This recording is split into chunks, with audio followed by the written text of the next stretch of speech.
In the first lesson of this course, we're going to go over the basics, how to do a correct greeting, and we're going to talk about some different ways to give greetings, and if you're doing customer service over the phone in particular, how to find out what issue the customer has. Now, you could also use the expressions we're going to talk about today to do customer service face-to-face. So it's useful for both things. But we're going to look at the case of a phone service provider. A service provider is the type of company who will give phone service to people. So for example, in America we have T-Mobile, we have AT&T, we have Verizon, we have lots of companies that provide service. They're called service providers. If you see ISP, that stands for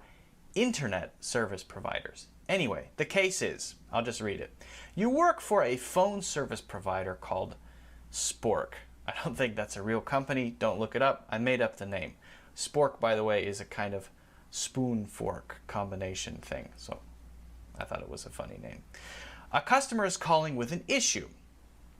At the start of the call, you need to greet them and get some important information. You need to greet them and let them know that you're ready to hear their issue. So what do we need to do here? We need to tell them who you are, need to get basic information, and we need to ask about their issue. Okay? So these are the things that we need to do right at the beginning. Right at the beginning. So what's the difference between hello and hi? Is there a difference? Well, yeah. Hello feels a little bit more formal, whereas hi feels a little bit more casual. Now, it really depends on the situation you're in, but saying hi at the beginning of a customer service call is usually okay.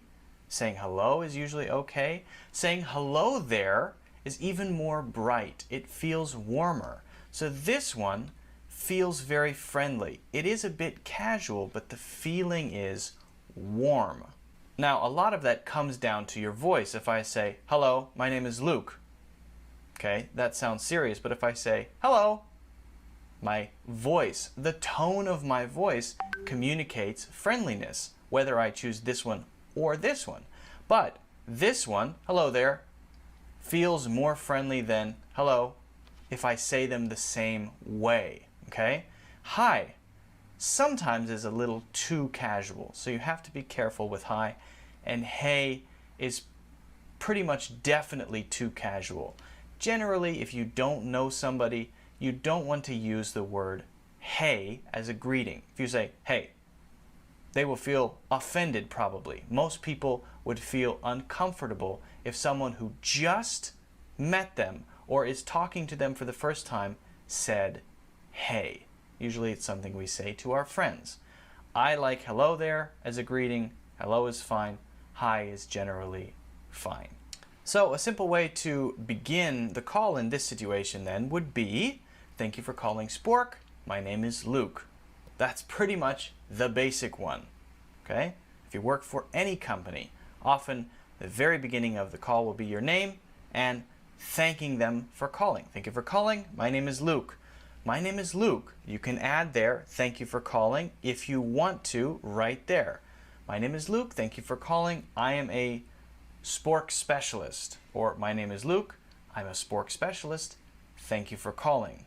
That would be okay. You can move the order around for those.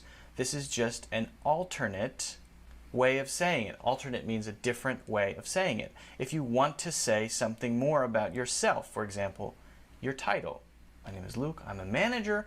My name is Luke. I'm a receptionist. Now, sometimes that's necessary. Sometimes it is not. It really depends on the situation.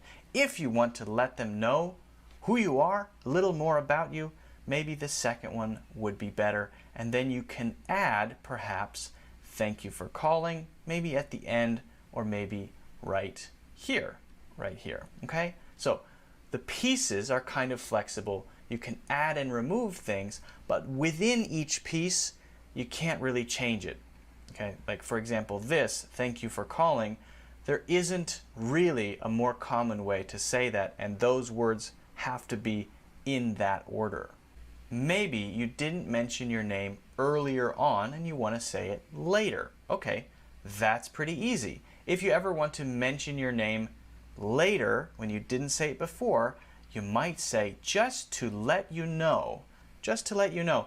This is a way to mention things after you would normally mention them. Oh, by the way, my name is Luke.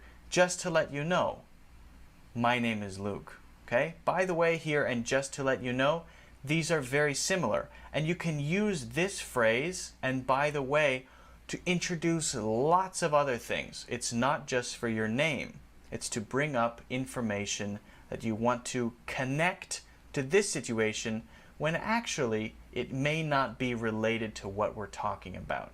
You didn't ask me my name. You didn't ask me about this. I want to say it just to let you know. Oh, just to let you know. By the way. Oh, by the way. My name is Luke.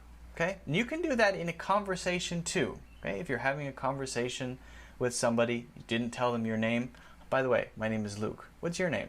Oh, nice to meet you, Steve. Whatever. Now, the second one, this one, is more specific. It's specific for jobs related to helping people. It could be used if you work in a coffee shop. It could be used if you're talking to customers on the phone. Right at the beginning, I'm Luke, and I'll be helping you today. This gives it a feeling of it being a problem which I'm determined to help you fix. Or maybe whatever it is that you need, I'm determined to help you with it, whatever it is. Okay? We've added this. It's become a normal thing to say, but generally only for customer service situations. I'll be helping you today. I'll be helping you. Maybe that grammar sounds a little weird, but this is the most common way to express it.